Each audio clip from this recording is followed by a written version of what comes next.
Hello. Welcome to KateSemeniuk channel. I'm talking all about simple things that happen in your mind, right? That lead to more serious things. Yeah. Anyway, today's topic is all about how trauma is formed in your body. What are the stages of trauma, right? And why you don't have to have a serious trauma to develop the symptoms, physical or emotional, right? And how did I come up with this topic? Because I have clients who tell me, oh, my childhood was really great. It was amazing. I had everything I wanted. I had love, understanding, support, right? My parents were loving, kind, were present, right?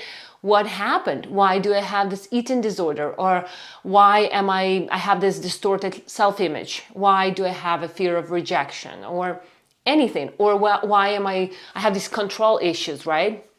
Why I have OCD. So a lot of things do happen to us because of the trauma.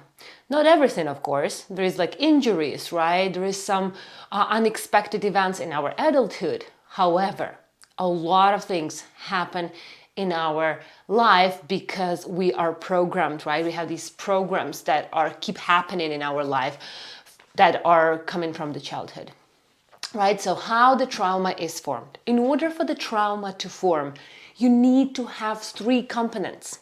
First one, it has to be dramatic, emotional, or painful, right? It has to be dramatic, emotional, or painful. So if you had a teacher who talked to you inappropriately at school, it was emotional. That created a lot of emotions in your life. And if around that event you had something going on at home, that can also lead to that event being even more emotional, right? So anything that is emotional, painful, or hurtful, right? That one component needs to be present. Another one is the event has to be unexpected. So something, that first event, right? That you formed your first limiting belief, right? Or your mind came up with some strategy or program. The event has to be unexpected. So something that you didn't expect. So that's why when I use in my hypnotherapy session, right, I use regression techniques, because we need to go back and we need to look at what triggered, where was that unexpected, right, emotional, painful event. Maybe you will come up with the first one, or maybe not. Maybe you will come up with one of them, right? But most of them were unexpected, emotional. And the third component that is very important, the event has to be isolated, which means you didn't have the time to process this. You didn't have an opportunity to talk to someone about it. You didn't have help. You didn't have understanding, support from your parents, friends. You didn't have therapy sessions, right? Or anything that could decompress that trauma in your mind, right? So that's how trauma is formed. These three components, isolated, unexpected, and dramatic, emotional, and painful, right? So these have to be present in order for the trauma to form, right? And let's take one of the cases. For example, if a child was abused, right? That first instance of abuse, right?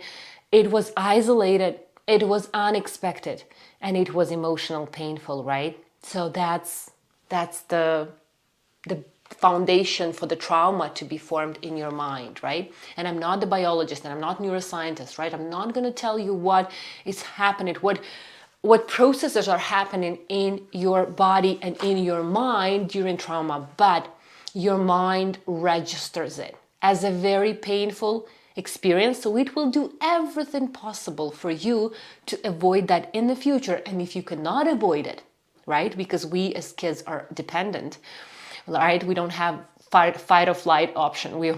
Most of us just have the shutdown or freeze, right? Option.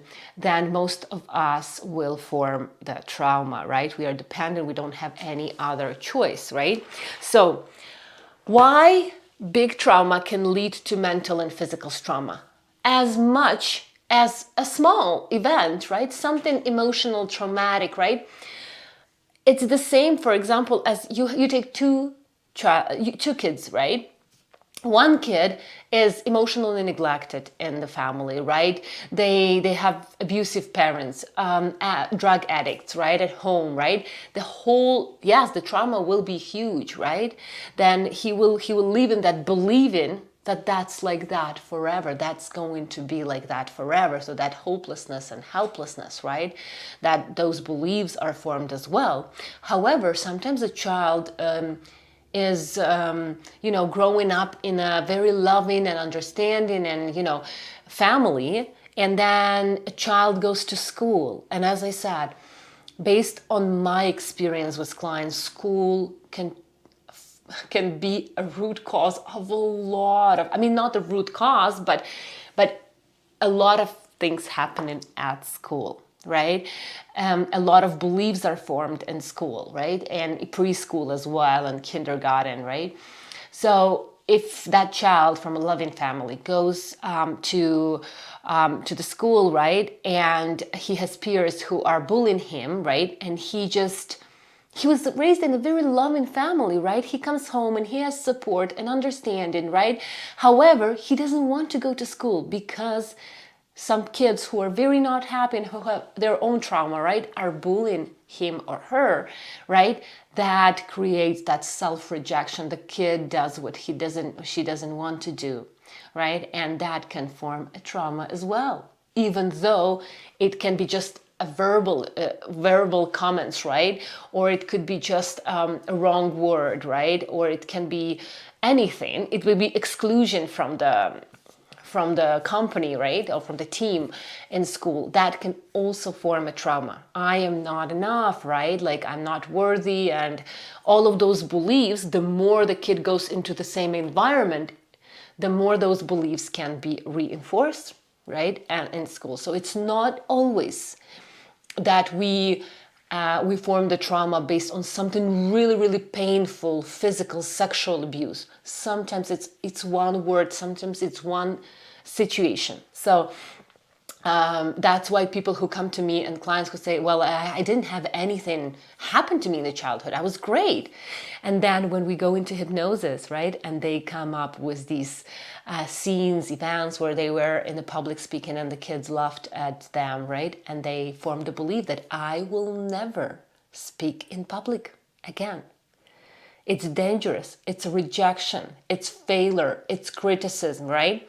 So sometimes a kid, let's say a girl, right, is growing up in a very loving family, right, and she reaches her teenage years, and at some point she starts to eat some, junk food, or she starts to gain weight, right? Maybe because it's a lifestyle, maybe, she doesn't exercise that much. There are lots of things, could be psychological, right? Could be lifestyle related.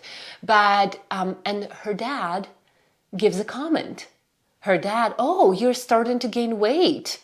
Oh, you are rounding up, and all of those, one word, one phrase that is said to you from the person who is supposed to be your caregiver, your loving, right, parent, can trigger the belief that the girl can form the belief, I have to do something about it, right? It's hurtful, it's unexplained, right?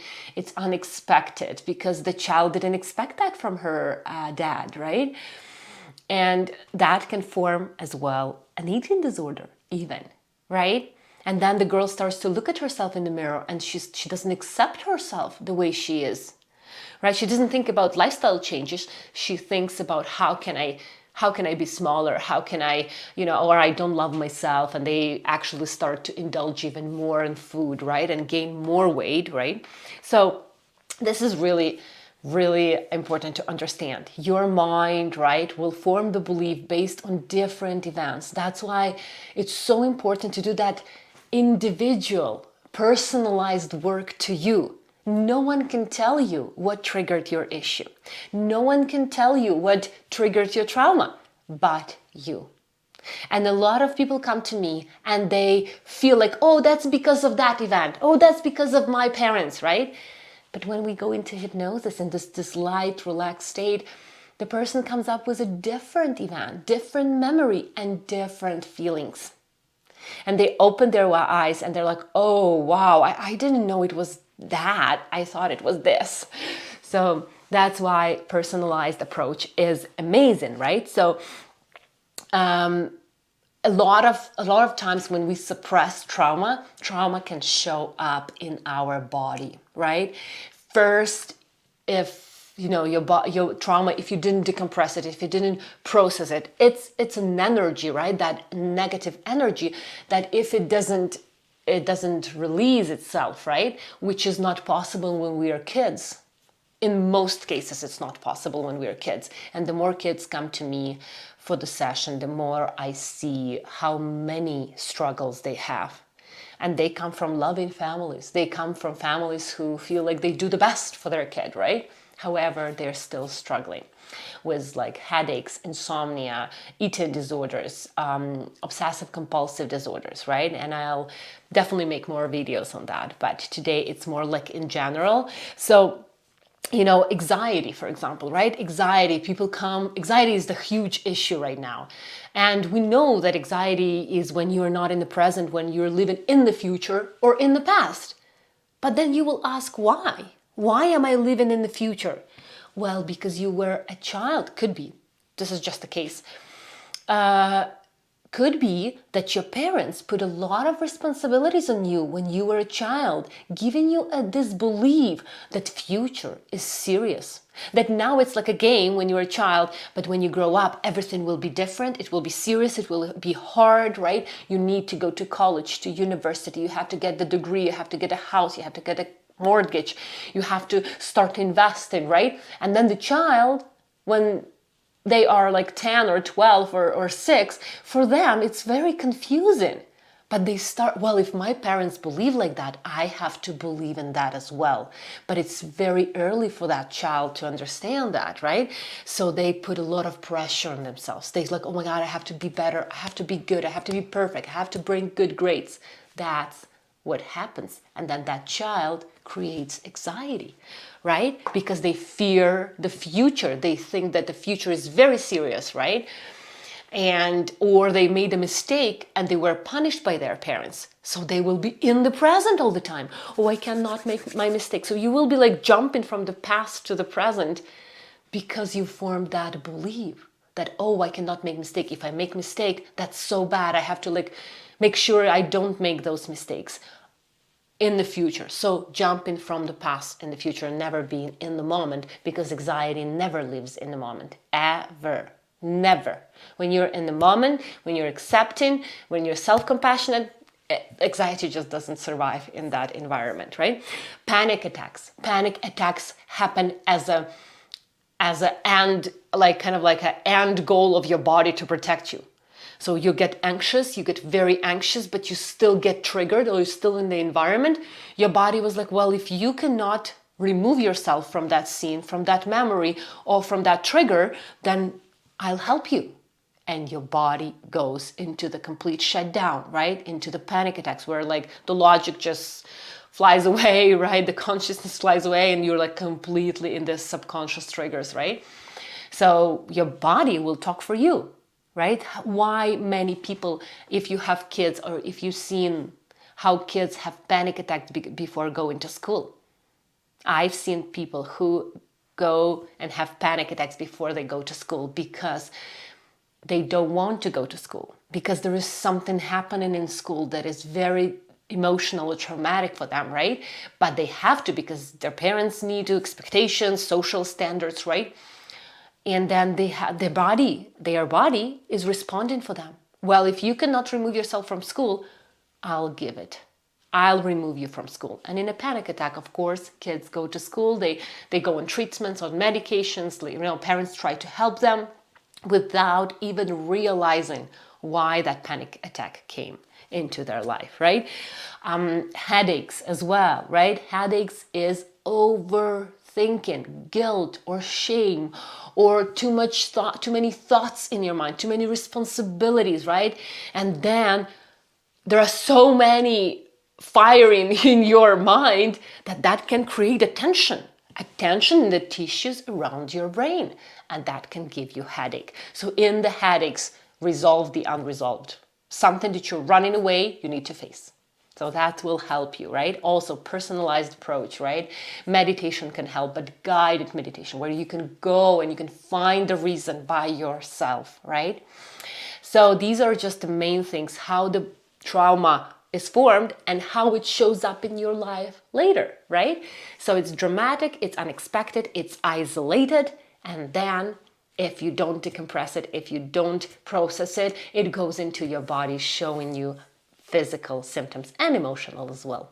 So be healthy physically and mentally. If you need that guidance, if you need to find out the root and the cause of your patterns, behaviors, thought processes, right?